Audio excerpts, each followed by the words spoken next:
Even level 8 magics aren't truly knuff, but being knuff for yourself is magic.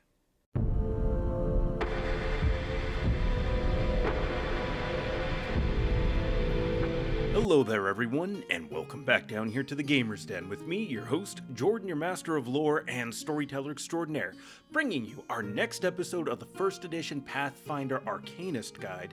Today, we are going to be taking a look at level 8 magics, and we are nearing the pinnacle, the precipice of ultimate power that any arcane caster, any magic user for that matter, could ever hope to aspire to. And man, do we have some doozies available for you. But just because we are going to be going over a selection of some of the best spells you could pick up does not mean that these are the only things that you should pick up. Bear in mind that while this is a guide, like any guide, you should take it with a grain of salt, because the goal here is not to build the most broken, overpowered, and incredible character ever. No, we are looking to build a character, something with personality. We just want to go over the mechanics of what works really well and should serve well across a broad variety of campaigns, but then leave you with plenty of room to experiment and play around, and the Arcanist is one of the perfect classes for this just because of all the other features that they get to have stacked on top of being a full spellcasting class. So, never be afraid to pick a spell that is less than mechanically effective. If it is fun and flavorful and really fits the theme and motifs you're going for, then do that. If it's a spell that will fit really well and work great for the campaign that you're in, then do that as well. Always build to fit what is going to be fun for you and the party, as well as fit with the campaign. So that way you have a character that's still effective, but can still be fun and tailored to fit the story and personality that you have in mind. But before we get into everything that we have on offer for you, if you're new here to the channel, go on down there, hit the subscribe button, and become a regular member here at the Gamer's Den. Or if you've already gone on ahead and listed yourself on that incredible roster of legendary heroes, then go on down to hit the like button and share this video far and wide. But now we'll go ahead and start getting into things, and to start this off, we're going to have something that's going to be useful against many of the kinds of opponents you're probably going to be facing at this level, or at least some of the most threatening, and that's Dimensional Lock. Select a 20-foot radius that's within a range of 100 feet plus 10 feet every caster level, and all extra-dimensional forms of travel in that 20-foot radius, such as astral projection, blink, dimension door, ethereal jaunt, etherealness, gate, maze, plane shift, shadow walk, teleport, and similar spell-like abilities are locked off for 1 day per caster level. Now, this doesn't affect the movement of ethereal or astral form creatures or extra-dimensional perception and attacks, but this does prevent them from being able to jump and leap away, at least for so long as they're within a 20-foot radius, and ideally that should be relatively easy to accomplish. It's going to depend a bit on the situation, the environment you're in, but this spell has a lot of incredible uses inside and outside of combat. For example, if you're using something like planar binding, any of those particular spells, this will help to ensure that the creature that you lure into the binding circle cannot just immediately leap away using their spell-like abilities or any magics that they have on hand. Enemy spellcasters are the kinds of opponents you want to make sure are stayed locked down, because contingency is something that is going to be readily used by most DMs for most high-end spellcasters, and one of the things that it's going to be placed on the contingency spell will be something like Greater Teleport, as an example, to ensure that they're able to get away.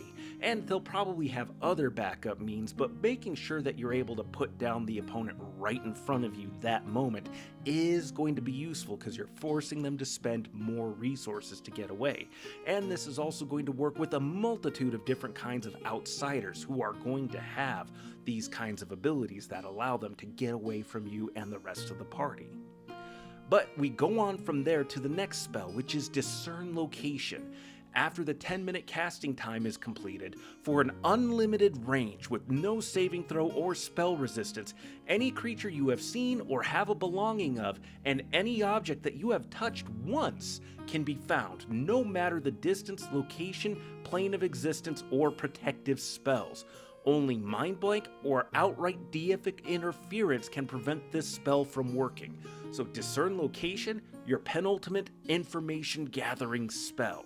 You are going to be able to get a lot of information out of this spell and through this. And this is going to be incredibly useful and incredibly handy. And if you do have a belonging of the target, you're probably going to have access to other spells that make great use of this, and you can use this to begin enacting effects on your opponents before combat's ever joined. Sure, it may alert them that something is going to happen, but depending on what exactly the situation is, Discern Location can get you a plethora, a wealth, a complete multitude of information about whatever target it is that you need to find out about. And given the level of protection that's required to block this particular spell, absolutely worth having down in your spellbook, even if it's not something you're going to be using every single day.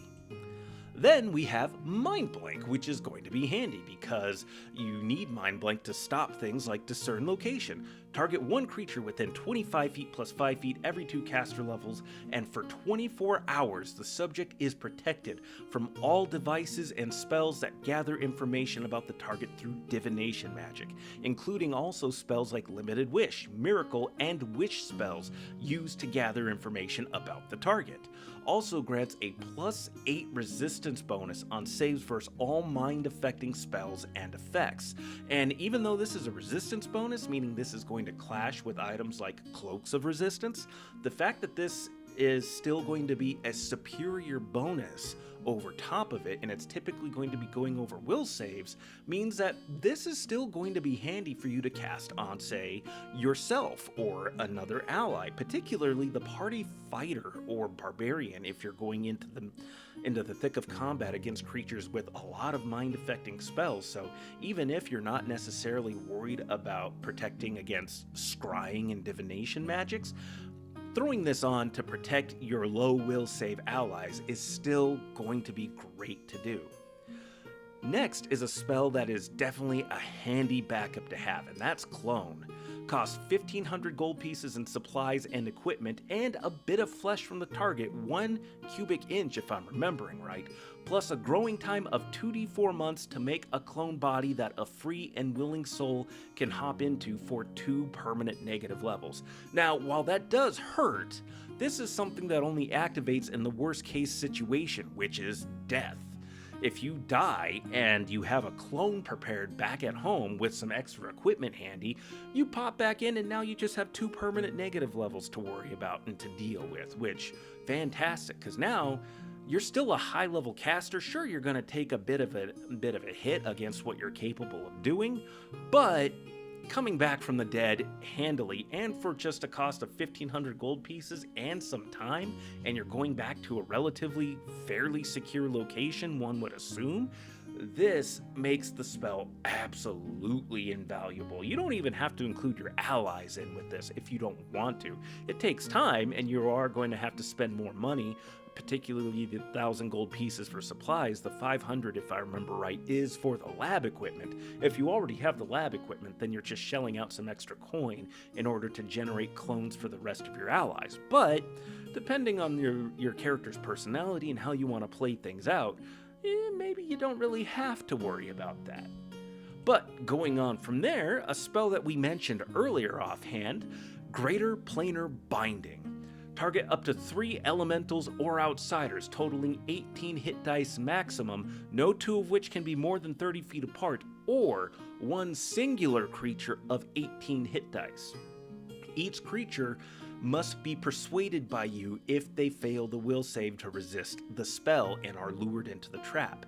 The creature can escape with dimensional travel, spell resistance versus your caster level, or a charisma check, which is a DC of 15 plus 1/2 your caster level plus your charisma modifier. Now, depending on how exactly you're building your character, if you've decided to kind of leave charisma a bit in the dust because you're still a full spellcasting class and intelligence is your spellcasting stat, and you're picking up arcane exploits that don't depend so much on your charisma score, then this spell is still going to be useful, but you're going to have your work cut out for you, and you're going to want to have some charisma boosting items handy, so that way you stand better odds of passing this particular check. Not only that, but as mentioned, the creature can escape with dimensional travel, so dimensional lock, dimensional anchor, spells like that that prevent those kinds of travel are going to be very, very handy to have. But the point of this spell is that you can compel a service and offer a reward. The nature of the service can give a +0 to a +6 modifier on those aforementioned charisma checks. If the creature wins, it can refuse the service, however, it will stay trapped. You may attempt a new offer each day you have the creature trapped, and once you get it to agree to a service, the creature need only inform you to be sent back to its home plane. Now, depending on what exactly the service is, that will dictate how much time is allocated. If it's a fairly open-ended service that has to be completed by the outsider or elemental that you bind with this spell, then it's going to last for 1 day per caster level. And being an Arcanist, you can boost that using one of your arcane reservoir points to boost your effective caster level, so you can get a couple extra days out of that. But at the end of that, it can just return. If it completes the service, then of course it needs to just inform you, and then it's free to return to its home plane. And this is where you need to be careful. Depending on the nature of the service and the creature that you have bound, you could end up with a very powerful and very incensed outsider opponent who is going to find a way to get revenge against you. And if they can't, they're going to be targeting your descendants. And while players may initially think, oh, that's not something I need to worry about, those aren't the characters I'm playing. Bear in mind, you're role-playing, you are playing a character, and if you do have any kind of familial connections or allies with family members, that outsider, particularly if it's something like a demon or especially a devil, one of the Batazu, it will go out of its way to begin harming everybody around you and the people they care about, if for no other reason than to cut you off and damage your relations with allies that you have, so that you can be isolated and much more vulnerable. So you're going to want to think carefully, plan things ahead significantly, and try to have some fail-safes in place, depending on what exactly it is you're doing. However, if you're creating a rapport, you're making an agreeable offer on a particular kind of service that doesn't violate the alignment of the creature in question that you have bound, then you're probably going to be getting away with it a bit easier, especially if you're compensating the creature appropriately. And there's all these kinds of charts and things to help explain and kind of break down what the kind of payment for the service is supposed to be, what would be appropriate, but your DM will tailor things a little bit. But now we gotta move on, because I talked a lot about this spell and it's got a lot of big effects, but it's amazing what you can do with an 18 hit die outsider. What they can end up accomplishing for you, oh my goodness, absolutely incredible. Next though, we have Prediction of Failure. Target one creature within 25 feet plus 5 feet every 2 caster levels, and on a failed will save, the target is permanently shaken and sickened. Which, shaken on its own at this level, not super great, but sickened also stacks in with it, at least according to the spell. -2 penalty on attack, saves, skill, and ability checks for being shaken, and a -2 penalty on attack, damage, saves, skill, and ability checks. So, sickened is nice because you're taking the edge off of some damage, but the fact that sickened and shaken are being stacked together, and you can progress shaken down to progressively worse status effects, make this a pretty damn good spell to have. I mean, a -4 penalty on all of these except for damage, which is getting a -2, that begins to add up quite a bit. That creates vulnerability on weak saves. So if you're hitting a target, say, an enemy fighter, they're going to have low will saves already, making them more likely to fail on this. And that -4 penalty to attack, that could lock them out of using effects such as cleave or power attack, where they're already going to be taking penalties to attack. Now, that's not necessarily going to stop every attack that they throw out there, but on their successive iterative attacks, that is going to produce a noticeable effect, and you're going to be limiting that target's effectiveness. And the fact that this is permanent is amazing to have thrown onto an opponent. If it's not, then it's only going to last for a short duration, about 15 rounds, I want to say, at this level. Because that would be your caster level by this point. So in any case, prediction of failure, awesome. Great to have. Next is an interesting one that does actually have some decent effect to it. That's Death Clutch.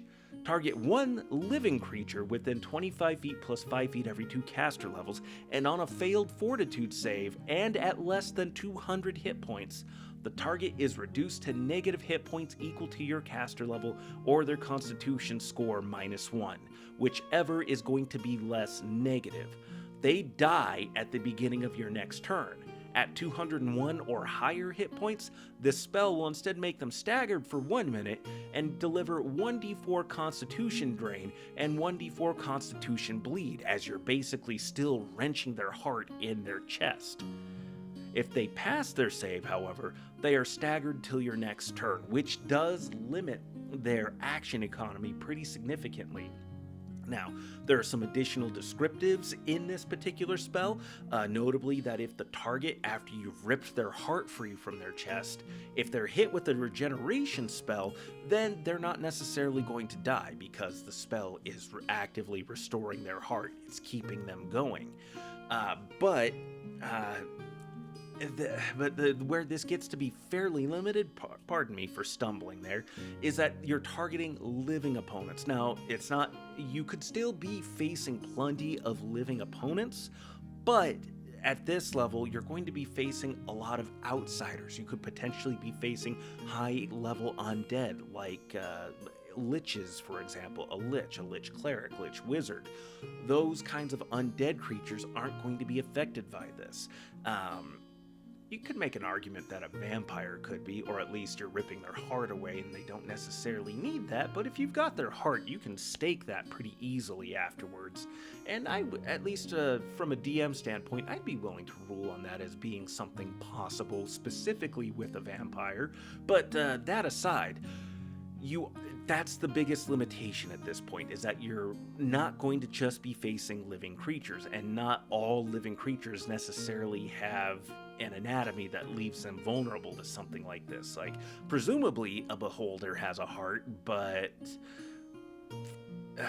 are they necessarily going to be affected by this? I'm not sure. I would have to think on that. I would assume so, but you have other things like gibbering mouthers, chaos beasts and the like, things with constantly shifting and fluid forms.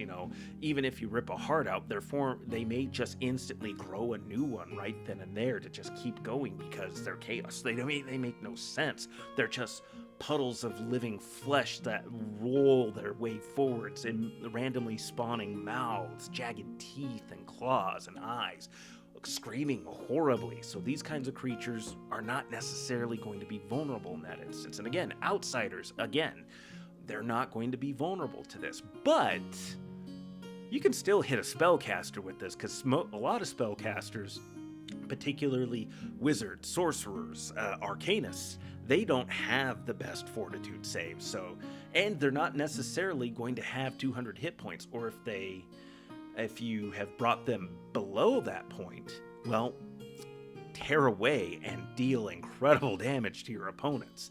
So again, fascinating spell, really fun, really thematic, definitely an evil spell in most instances, but I could be persuaded to allow a caster use it, particularly if they're inflicting this on vampires and the like. But anyways, there's plenty of other spells. I may not do more level 8 spells. There's plenty of okay ones, good ones, and even bad ones to talk about and give you examples of, but for this time, again, of course, I'd like to hear what you think. Did you like today's video? Did you dislike it? What spells might you recommend for your fellow spellcasters out there? What other spells could be talked about? There's plenty more. There's Summon Monster 8. You know my stance on that. Summon Monster spells are always fantastic. But let me know your thoughts in the comments down below so we can engage in discussion. If you've made it this far, then you must have enjoyed something. So why not go down there, hit the subscribe button, and become a regular member here at the Gamers Den. But with all that said, I've been your host, Jordan, your Master of Lore and Storyteller Extraordinaire. Thank you all so very much for your time. Good gaming to you all, and got a text notification. You all have yourselves a good night.